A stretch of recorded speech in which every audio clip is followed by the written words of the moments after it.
사실 오랫동안 대선 준비해온 거는 아실 거예요. 그리고 대선 준비했던 그 이유가 서울시장 바뀌어봤자 나라가 바뀌는 건 아니잖아요. 정권 교체를 해야지만 이 나라를 바꿀 수 있기 때문에 최선을 다해서 후보가 되고, 또 후보가 만약 안 되더라도 정권 교체하는데 제 모든 걸 바치겠다, 그런 각오로 계속 해왔거든요. 근데 작년 가을 정도부터 시작된 것 같은데 굉장히 많은 분들이 저를 찾아오셔가지고 당신이 아무리 대선 준비 열심히 해봤자 서울시장 선거 야권이 지면은 아무 소용없다, 그 말씀들을 하시는 거예요. 그래서 뭐 여러 가지로 말씀들을 들으면서 저도 어떻게 하면 서울시장 선거를 이길 수 있을까, 그런 고민들을 조금씩은 하게 됐습니다. 근데 뭐 계속 상황이 나아지지는 않더라고요. 그러던 차에 제가 20일 날 출마 선언을 했는데 바로 그 전주에 세 가지 일이 동시에 터졌어요. 하나는 국회에서 공수처법을 비롯한 여러 법안들 밀어붙이기로 통과되는 거. 그 의회 민주주의가 파괴되는 현장을 전 국민이 목격했죠. 그 다음 또 두 번째로는 윤석열 검찰총장 징계위원회가 열렸습니다. 사실 검찰 개혁해야죠. 근데 검찰 개혁이라는 것 자체가 검찰이 그 정치적인 중립을 지킬 수 있게 하는 게 검찰 개혁 아니겠어요? 그래서 그게 뭐 살아있는 권력이든 아니든 간에 어쨌든 틀린 건 틀린 거고, 그런 거니까 그렇게 자기가 소신대로 수사할 수 있도록 만들어야 되는데, 그걸 자기들 편 수사한다고 비리를 뒤진다고 해서 정말 무리하게, 지금 와서 보면 더 명백해졌지 않습니까? 무리하게 징계를 하려고 시도를 하고, 그 다음에 세 번째는 사실 제가 가장 분노했던 대목인데요. 대통령이 나와가지고 백신에 대해서 거짓말을 하더라고요. 그러니까 그 당시만 하더라도 1,000만 명 정도만 계약이 돼 있었고, 뭐 4,400만 명 분이라고 하는 것 중에서 그러니까 1,000만 명만 계약이 돼 있고 나머지들은 전부 확보라는 애매한 용어를 쓰면서 실제로는 안 한 거거든요, 계약을. 근데 계약한 것처럼 국민한테 거짓말을 하는 정치 지도자는 제가 처음 봤습니다, 사실. 그게 사람 생명과 직결된 일인데 그 중요한 일을 진솔하게 이야기하고 사과하고 이해를 구하지 못하고 항상 그 시점만 모면하려고 하는 그 모습을 보고 도저히 안 되겠다고 생각했어요. 그래서 그게 뭐 결심하는데 큰 계기들이었죠. 출마 선언하는 이제 뭐 그날 아침부터, 사실 그 전날부터 그 출마 선언문에 제 생각을 잘 표현하려고 굉장히 고민하면서 정말 밤을 지새고 그날 아침까지도 계속 같은 고민을 했습니다. 그리고 그 현장에서도 뭐 분노했던 그 사건, 그때 느꼈던 감정들, 그게 막 가슴을 가득 채운 상태에서 출마 선언을 한 거죠. 점점 고민을 좀 심각하게 하기 시작했지만 결심이 완전히 된 상태는 아니었어요. 여전히 대선에 무게를 두고 있었던 게, 나라 구하려면 정권 교체해야 되는데 거기에서 제가 역할을 해야죠. 그리고 사실 저도 뭐 지지율이 야권 후보들이 낮다고 하지만 윤 총장 그 다음이거든요, 제가. 아니 그래서 사실 뭐 다른 후보들하고 보면 야권 2위 대선 후보인데 저 결정적으로 그런 세 가지 일들이 생기는 걸 보고 도저히 이래서는 안 되겠다. 그래서 결심하게 됐죠. 담담했습니다, 사실. 사람들이 정말로 원하는 것이 도덕과 유능한 리더십, 그러니까 도덕적이고 유능한 리더십을 갈구한다는 생각이 들었어요. 지금 서울시장, 부산시장 그 보궐선거가 일어났던 이유도 그 부도덕한 무능력한 그 전임 시장들 때문에 이런 게 생겼지 않습니까? 그러니까 뭐 그것뿐만 아니라 현 정권에서 뭐 공정을 말로만 부르짖으면서 자기나 자기 자식에 대해서는 불공정한 기준을 그냥 적용을 하는 사람들이라 거기에 대한 그 정말 갈증이 어느 때보다도 높죠. 그 다음에 또 무능한 그런 리더십에 지쳐 있습니다. 부동산. 제가 생각해 봤어요. 일부러 부동산 값을 올리려고 작정하고 고민해서 정책을 만들어도 이런 결과는 안 나옵니다. 참 거의 상상할 수 없는 정책들을 내놓으면서 그러니까 국가가 그러니까 권력을 가지고 시장을 짓누를 수 있다고 생각하는 거죠. 세상에 미국 정부도 시장과 못 싸우는데 참 기가 막힐 노릇 아닙니까? 그래서 그리고 또 이런 백신 빨리 못 구한 그 무능, 그래서 무능에 또 많이 지쳐 있죠. 사람들이 서울 시민들이 가장 바라는 것 여론조사를 보니까 세 가지가 바로 저 부동산, 코로나19 저 제대로 대응하는 거, 그 다음에 이제 경제 활성화 이렇게 표현되어 있더라고요. 1, 2, 3위가.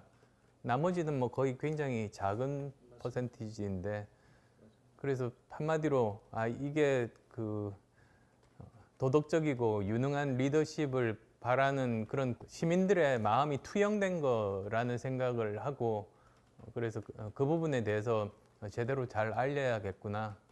그리고 이런 100일 동안의 여러 가지 위기들을, 고비들을 잘 넘겨야겠다 생각했습니다.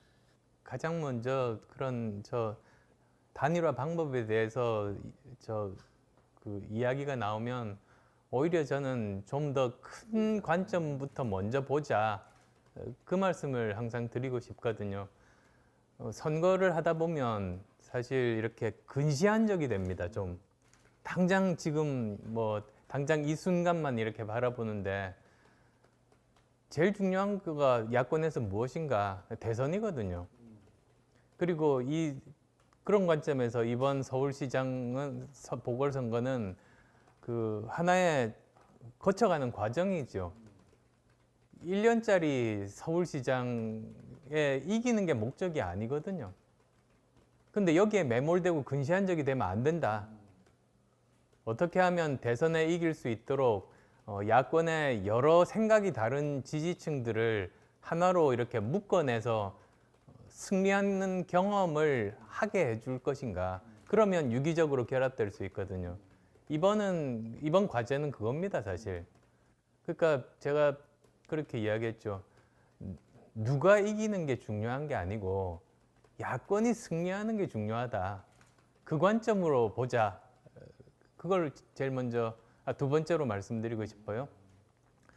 그리고 그거는 국민의힘 지지층도 있지만 국민의당 지지층, 중도층, 그리고 합리적인 진보층, 무당층 다 있지 않습니까?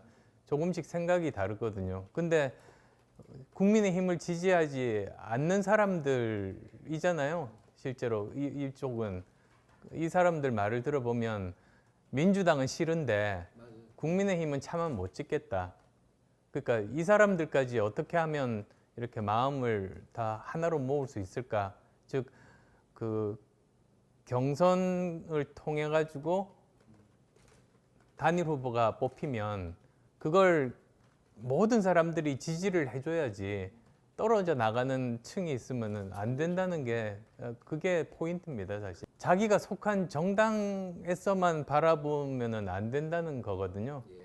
그거는 그렇죠.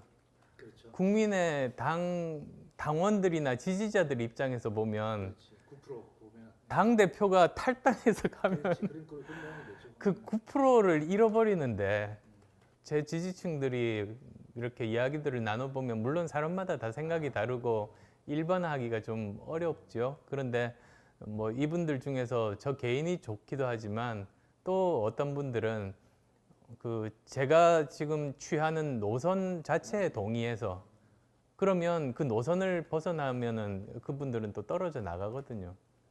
어떤 하나의 당 입장에서 또는 개인의 입장에서 바라보지 말고 누가 이기는 게 중요한 게 아니고 어느 당이 이기는 게 중요한 게 아니고 야권이 승리하는 게 중요하다는 관점에서 최선의 방법을 찾자고만 이렇게 생각하면 저는 합의에 이를 수 있을 것 같아요. 그리고 뭐 여론조사를 포함해서 과학적인 데이터에 근거해서 또 판단할 수도 있습니다. 뭐 여러 가지 방법이 있습니다만 제가 구태여 이렇게 어떤 방법이어야 한다고 주장하지 않는 이유가 그렇게 하다 보면 서로 뭐 협상할 때 협상의 여지가 좁혀지면 그건 야권 전체로 좋지 않다고 생각해서 제가 굳이 이렇게 어떤 특정한 방법에 대해서 이야기를 하지 않는 겁니다. 대선을 위해서 거쳐야 되는 과정이라는 그 시각을 유지하고 그 다음에 또 민주당을 좋아하지 않지만 국민의힘은 선택하지 못하는 유권자들도 이번에 함께 이 야권 단일 후보를 지지할 수 있게 만드는 과정이 있어야 된다. 그런 관점이죠. 우선 첫 번째로는 2011년 그때 제가 뭐 출마 선언도 하지 않고 정치인도 아닌데 지지율이 굉장히 높게 나왔지 않습니까? 그리고 이름 빼달라고 요구할 수 있다는 걸 몰랐어요. 했으면 빼달라고 했을 텐데 뭐 어쨌든 그때는 기대감이었죠. 전체가 다. 근데 지금은 이미 제가 정치권의 중심에서 거의 뭐 한 8년 이상 이렇게 있으면서 도덕적이고 또 능력 있다는 걸 어느 정도 증명을 해냈지 않습니까? 그 기간 동안. 그러니까 지금은 그 제대로 검증된 그러니까 기대감이 아니고 이렇게 확인한 것에 기반한 지지라고 봐요. 그러니까 그런 점에서는 더 튼튼하다고 생각합니다. 그리고 또 이제 두 번째로는 뭐 단순히 정부 비판만 해서 뭐 되는 건 아니지 않습니까? 정부 비판도 저희 같으면은 정확하게 짚어서 하는데 항상 저는 대안을 내놓거든요. 뭐 예를 들면 바로 어제 저희들 최고위원회 할 때 부동산 정책을 비판했죠. 그리고 나서 6가지 정도 대안을 내놨어요. 이렇게 해야 된다고. 정부에서 이렇게만 하면은 고통받는 사람들이 조금 그 고통을 덜 수 있겠다. 그러니까 뭘 하겠다는 그런 정책이나 비전들을 내놓는 거 그걸 계속해야죠 이제. 그리고 특히 아까 말씀드린 그 3가지가 서울 시민들이 가장 중요하게 생각하는 부분들이니까 코로나19 어떻게 앞으로 사회적 거리두기가 지금 상황 같으면 사람들 못 견딥니다, 사실. 특히 자영업자들, 뭐 헬스클럽 운영하는 분들 다 지금 못 견디거든요. 근데 이게 원칙이 없는 것이기 때문에 더 불만입니다. 그래서 이걸 어떻게 바꿀 건가 이런 것들 지난 12월 31일 날 저 발표를 했고요. 그리고 부동산 정책도 먼저 현장 방문부터 1월 1일 날 창신동 가고 그래서 거기에 관련된 정책들 어제 큰 거 발표했고 이제 곧 이어서 부동산 정책 시장이 할 수 있는 어제 말씀드린 건 사실 중앙정부의 몫인 경우들이 많은데 그게 해결되면은 훨씬 더 크게 효과가 있으니까 말씀드린 거고 서울시장 관련돼서는 이제 곧 발표할 거고요. 세 번째로는 뭐 최근에 정말 그 불행하게 다시 사람들이 관심이 모으기 시작했지만 그게 너무 저는 안타까운 게 사실 저 작년 6월이었어요. 총선 끝나고 이제 국민의당 이렇게 제대로 저 만들어가는 그런 과정에서 그때 일어났던 일이 천안에서 계모가 아이 가방에 넣어서 죽였잖아요. 근데 이게 저 보면은 항상 그 예방 가능한 징후들이 먼저 나타나거든요. 그걸 무시하고 이게 쌓이고 쌓이다 보니까 결국은 불행한 일이 생긴 거여서 그때도 전문가들 간담회하고 그 다음에 또 현장 방문해서 거기에서 여러 가지 상황들 점검하고 그리고 권은희 의원이 그 저 아동복지법 개정안 발의했어요. 근데 발의한 거를 그대로 그냥 방치한 거예요. 또 국회에서 아무리 이야기를 해도. 근데 또 이렇게 같은 일이 생겼거든요. 우리 시민들의 생명과 안전은 기본 중에 기본 아닙니까, 사실. 다른 것들 뭐 먹고 사는 문제 이전에 생명과 안전 문제는 너무나 중요한 문제여서 이런 문제들까지 포함해서 또 정책도 발표하고 현장 가고 그러고 있습니다. 그거 계속 할 겁니다. 서울이 먼저 좋은 모델을 만들면 다른 지자체들에 확산되고 중앙정부도 결국은 따라하지 않을까 그렇게 생각합니다. 저는 단일화가 안 되는 거는 대선 포기 선언이라고 생각해요. 야권의 대선 포기 선언. 그래서 어떤 일이 있어도 단일화가 돼야 된다고 생각하고 그리고 저는 단일화 될 거라고 생각합니다. 워낙에 보면은 지금 국민의힘이 굉장히 절박하죠.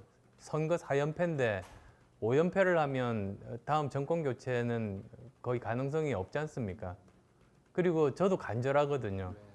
나라를 바꾸려면 우선은 서울시장 선거 승리를 먼저 해야지 그 다음이 있는 거니까 제가 대선 준비할 때 대선이 잘 안 보이더라고요.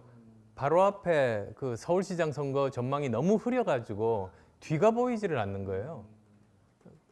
뭐 그런 느낌은 아시겠죠. 그게 또 저라도 나서야 되겠다고 생각했던 이유이기도 합니다. 뭐 그 아마 여러 가지 시장 선거 승리를 해야지 그 다음 정권 교체가 가능하니까 그 선상에서 고민하신 거라고 저는 이해하거든요. 그리고 제가 뭐 여러 번 말씀드리지만 지금은 저 구체적인 방법보다 항상 좀 시야를 넓혀서 이번 서울시장 선거의 의미, 그다음 어떻게 하면 지지층들을 모을 수 있을지 그걸 함께 고민하자. 지금 그렇게 접근하시면 좋겠다 싶습니다. 그런 분들이 함께 참여하는 것은 굉장히 좋은 일입니다. 예, 그러면 야권으로 시선이 모여지고 거기서 이제 단일 후보가 나오면 경쟁력이 더 있는 후보가 되지 않겠어요? 결국은 이제 서울 시민들의 마음들이 야권 지지자들의 마음들이 이제 방향성을 가지고 모이기 시작할 겁니다. 그럼 거기에 기대에 부응하는 게 또 정치인들의 의무고 역할이니까. 그러니까요. 3차도 안 했는데 4차 이야기하는 건 뭐 전적으로 선거용이죠. 나라가 망하든 말든 뭐 재정이 탕진되든 말든 자기들이 그러니까 이번 정권은 선거 기술자만 모여 있어요. 민생 문제 해결사는 없고 차이를 가능하면은 더 많이 벌려야 겨우 박빙의 승부가 될 것 같아요. 그래서 긴장을 늦추지 말아야 되는데 그래서 야권 후보들끼리 서로 뭐 비난하고 물고 뜯고 이럴 때가 아니거든요. 금방 교만해지고 이런 정치 세력에 국민들이 신뢰를 안 줍니다. 신뢰할 수 없는 정당보다 예, 참 싫어하는 정당을 버리는 거죠. 뭐 두 사람만 있는데 다 추측 아니겠습니까? 근데 우선은 이제 연초가 되니까 인사드리러 가면 좋겠다. 그 야권의 제1야당을 책임지시는 분이시잖아요. 예, 그래서 전화를 드렸죠. 그랬더니 흔쾌하게 오라고 하시더라고요. 그래서 가서 한 20분 정도 이렇게 이야기 나누고 나왔습니다. 사실 분위기가 나쁘진 않았어요. 본인이 또 말씀하신 것처럼 입당 이야기 정도. 근데 그건 언론에 이야기한 것과 똑같은 말씀하시고 그 다음에 나왔죠. 결국 야권이 승리해야 된다는 그 목적은 똑같을 겁니다. 저는 일단 서울시장 출마선언 결심하면서 제 역할은 시장에 당선되고 그 다음에 정말 혁신적인 서울을 만드는 모습을 보여줘가지고 아, 야권이 집권하면 다르구나. 그걸 사람들에게 각인시키는 거. 그게 저는 그 대선에서 정권 교체할 수 있는데 제 역할이라고 봐요. 뭐 근데 저 의회 설득하면서 하는 게 그 지자체 장애 뭐 의무이기도 하고요. 그리고 저도 지방 의원들하고 같이 일해봤습니다만 지역 발전과 관련되는 거는 여야가 따로 없더라고요. 그 지역의 저 어떤 뭐 사업이라든지 이런 것들은 그래서 저는 잘 풀 수 있을 거라고 봐요. 2011년에서 한 바퀴 돌아서 지금 2021년 만 10년 만에 또 재보궐선거 아닙니까?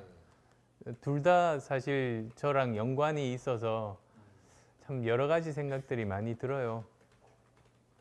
근데 뭐 2011년 때 보면 그때는 제가 그 선의를 가지고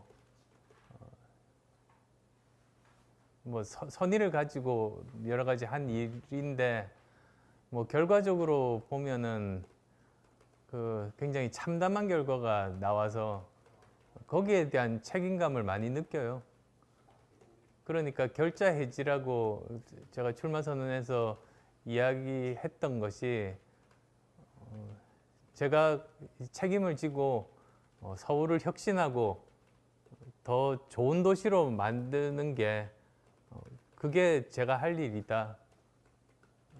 그렇게 생각하게 됐죠.